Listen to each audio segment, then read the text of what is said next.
और ड्रैगन का घर एक गहरी पहाड़ी गुफा में था, जहां से उसकी आंखें हेडलाइट की तरह चमकती थीं। अक्सर जब शाम के समय आसपास रहने वाले कुछ लोग आग के पास इकट्ठे होते थे, तो कोई कहता था, हमारे पास कितना भयानक ड्रैगन रहता है, और दूसरा यह कहते हुए सहमत होगा, किसी को उसे मार देना चाहिए। बच्चों को जब भी ड्रैगन के बारे में बताया जाता तो वे डर जाते, लेकिन एक छोटा लड़का था जो कभी नहीं डरा। सभी पड़ोसियों ने कहा, क्या वह एक मजाकिया छोटा लड़का नहीं है? जब इस मजाकिया छोटे लड़के के जन्मदिन का समय लगभग आ गया, तो उसकी मां ने उससे पूछा, आप अपने जन्मदिन की पार्टी में किसे आमंत्रित करना चाहेंगे? तब उस छोटे लड़के ने कहा, मां, मैं ड्रैगन से पूछना चाहता हूं। उसकी मां को बहुत आश्चर्य हुआ और उसने पूछा, क्या तुम मजाक कर रहे हो? नहीं, छोटे लड़के ने बहुत गंभीरता से कहा, मैं जो कहता हूं उसका मतलब है, मैं ड्रैगन को आमंत्रित करना चाहता हूं। और निश्चित रूप से अपने जन्मदिन से एक दिन पहले छोटा लड़का चुपचाप उसके घर से बाहर निकल गया। वह चलता रहा और चलता रहा, जब तक कि वह उस पहाड़ पर नहीं पहुंच गया जहां ड्रैगन रहता था। नमस्ते, नमस्ते मिस्टर ड्रैगन, छोटे लड़के ने अपनी सबसे ऊंची आवाज में घाटी को नीचे बुलाया।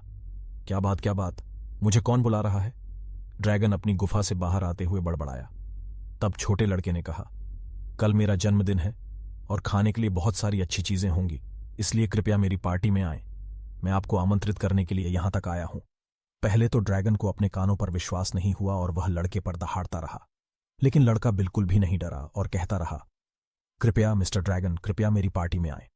अंततः ड्रैगन को समझ आ गया कि लड़के ने जो कहा उसका मतलब वही था, और वह वास्तव में उससे, एक ड्रैगन से, अपने जन्मदिन की पार्टी के लिए पूछ रहा था। फिर ड्रैगन ने दहाड़ना बंद कर दिया और रोने लगा। मेरे लिए यह कितनी खुशी की बात है, ड्रैगन सिसकने लगा। मुझे पहले कभी किसी से इस तरह का निमंत्रण नहीं मिला था।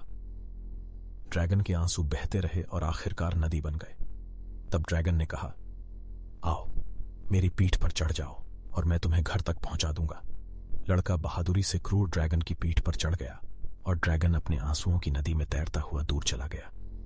लेकिन जैसे ही वह गया, किसी जादू से उसके शरीर का आकार बदल गया। और अचानक, तुम्हें क्या पता, छोटा लड़का एक ड्रैगन स्टीम बोट के कप्तान के रूप में बहादुरी से नदी से घर की ओर बढ़ रहा था। नमस्कार मित्रों, मैं आशा करता हूं कि आपको यह कहानी अच्छी लगी। कृपया shop of ancient tales channel को सब्सक्राइब करें और हर रोज एक नई कहानी सुनें। धन्यवाद।